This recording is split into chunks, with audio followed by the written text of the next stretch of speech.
Today we are going to discuss about shoulder joint. It is the most important joint regarding your syllabus and exams.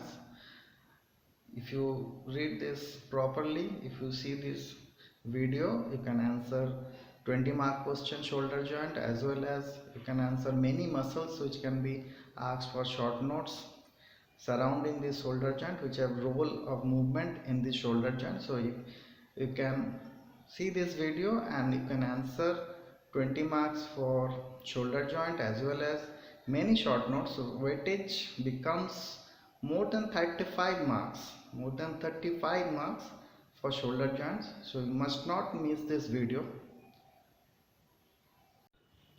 Roughly, shoulder joint also constitute clavicular component, but today we are going to discuss glenohumeral joint. It is a ball and socket joint between the scapula and the humerus. It is the major joint connecting the upper limb to the trunk.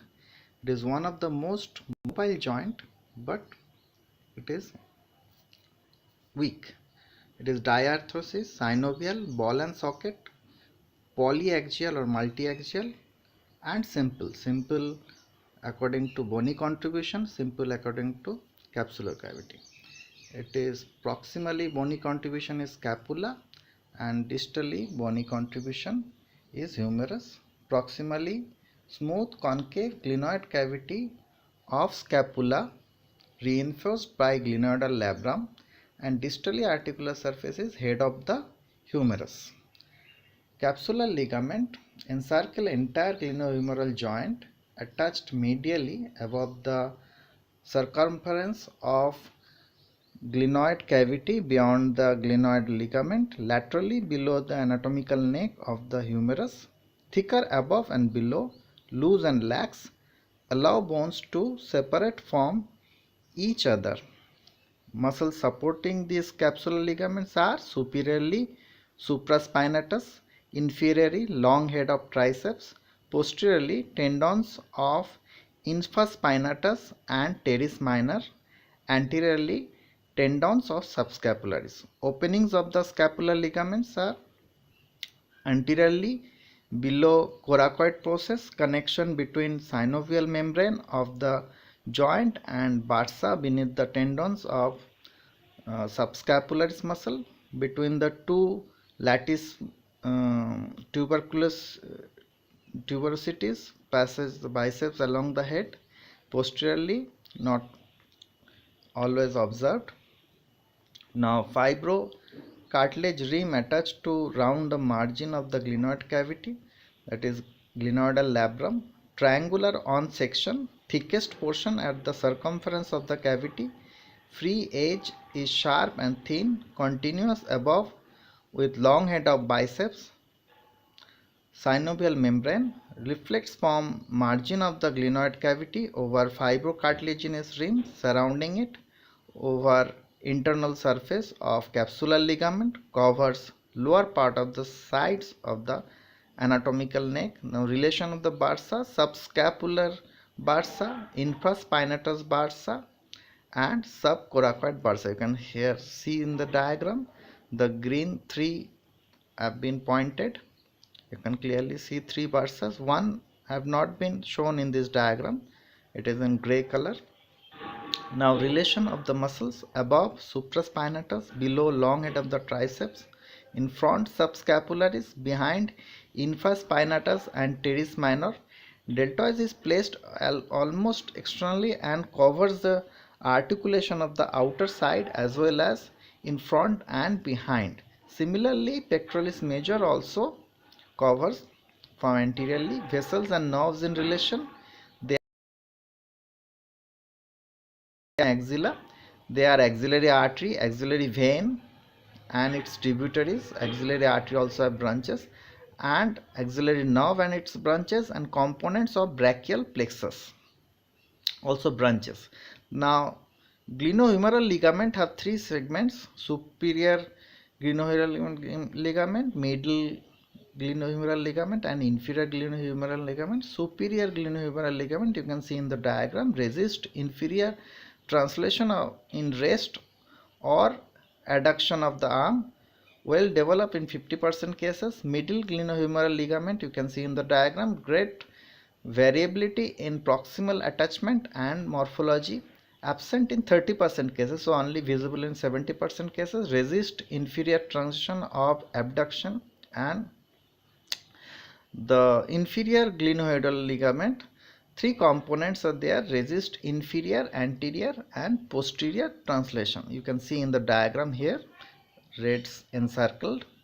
Now muscles, trapezius, uh, origin external occipital protuberance, ligamentum notch and spinous process from C7 to T12, insertion lateral one-third of the clavicle, acromion and superior edge of the crest of the spine and scapula, action scapular stabilization.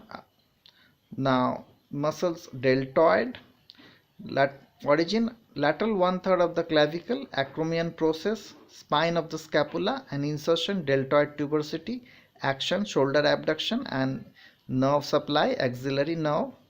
Levator scapulae muscle, origin transverse process of C1 to C4, insertion medial scapula, action elevation and retraction of the scapula, nerve supply dorsal scapular nerve. Now rhomboid minor muscle, spinous process of C7 to T1 is the origin, insertion medial border of scapula near spine of the scapula, action scapular retraction. Now rhomboid as major muscle, origin spinous process of T2 to T5, insertion medial border of the scapula, action scap retraction. Now pectoralis major, origin sternal and clavicular attachment, insertion intertubercular groove, the lateral lip of the intertubercular groove, action abduction and nerve supply medial and ulnar. Now pectoralis minor, origin outer surface of ribs of third, fourth and fifth, insertion coracoid process, action medial rotation of the scapula, nerve supply medial pectoral nerve. Teres major muscle, dorsal scapula near inferior angle, then intertubercular groove is the insertion, action adduction and nerve supply lower subscapular nerve. Latissimus dorsi muscle, origin thoracolumbar fascia T6 to S5, spinous process, iliac crest, insertion lower 3-4 ribs, inferior angle of the scapula, intertubercular groove, action shoulder reduction. Then serratus anterior, origin upper 8 to 9 ribs, insertion medial border of the scapula, action scapular pronation. Then subscapularis, the subclavian groove on the clavicle is the origin, insertion first rib and action stabilizes clavicle. Then biceps brachii, origin supraglenoid tubercle of scapula, glenoidal labrum, coracoid process, insertion radial tuberosity, action shoulder flexion, elbow flexion and forearm supination. Now in gist, what are the movements? Flexion 0 to 135 degree is by pectoralis major and deltoid, associated by coracobrachialis and biceps short head. Then extension 45 to 60 degree is done by deltoid posterior fiber and latissimus dorsi. Then adduction is done by pectoralis major, latissimus dorsi, biceps and short head of triceps, biceps long head. Then accessory muscles, teres major and coracobrachialis. Abduction is supraspinatus, deltoid 0 to 5 degree and 15 to 90 degree.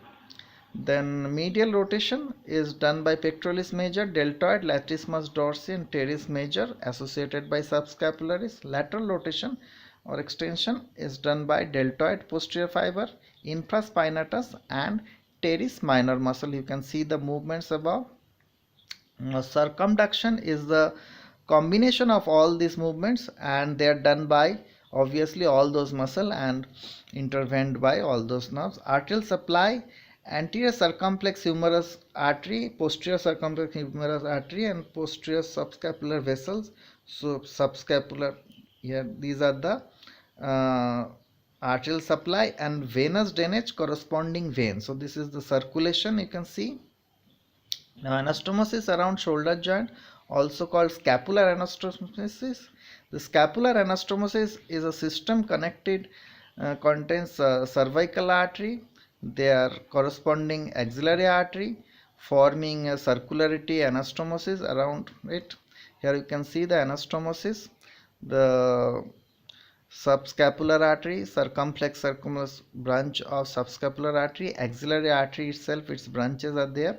Then you have dorsal scapular artery and subscapular artery. Together they are forming an anastomosis around scapula mainly, but that is also called as anastomosis around shoulder joint. Now nerve supply, axillary nerve, suprascapular nerve, and musculocutaneous nerve. So these are the three major nerve. Their articular branch supplies.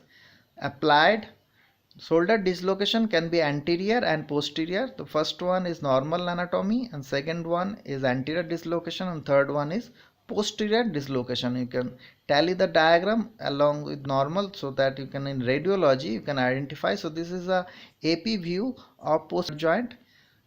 Now this is a fracture, humor head of fracture, which will be in radiology. I'll show you in next slide. That is, in radiology it appears like this. Here you can see this is the actual radiological plate.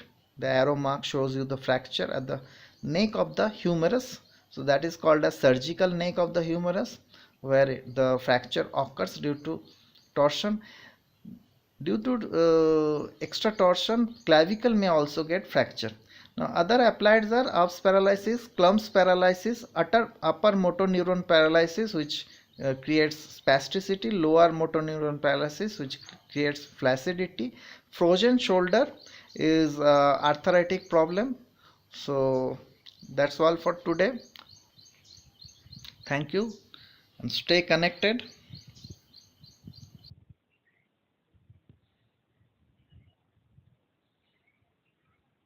Hope you have enjoyed this presentation. Stay connected to get more such videos, and you'll be definitely benefited for the exam. Best of luck and best wishes for your exam. Thank you.